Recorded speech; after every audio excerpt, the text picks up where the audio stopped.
மாண்புமிகு தமிழக முதல்வர் அவர்களின் உத்தரவின்படி போதையில்லா தமிழகத்தை உருவாக்க வேண்டும் என்பது இப்பொழுது இன்றியமையாத ஒரு விஷயமா இருக்கு.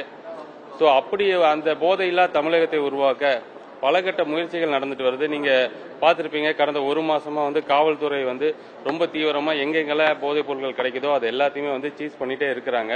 ஸோ அதன்படி பார்த்தீங்க அப்படின்னா இந்த 10/5/2026 இருந்து 20/7/2026 வரைக்கும் கிட்டத்தட்ட தமிழ்நாட்டில் 2892 கேஸ் ரெஜிஸ்டர் பண்ணியிருக்கோம்.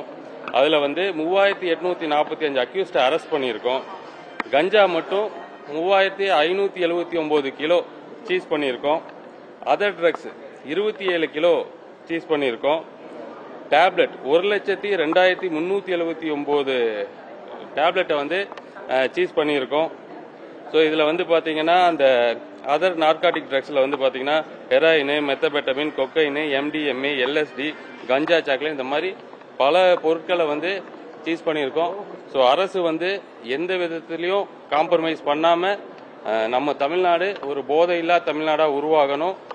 இங்கே இருக்கக்கூடிய மாணவர்கள் எதிர்கால தலைமுறை இந்த தடை செய்யப்பட்ட போதைப் பொருட்களாகட்டும் எந்த விதமான போதைப் பொருட்களாகட்டும் அதில் அடிமையாகாம அடுத்த தலைமுறை ஒரு ஆரோக்கியமான தலைமுறையை உருவாக்கணுங்கிறது மாண்புமிகு முதல்வருடைய நோக்கம்.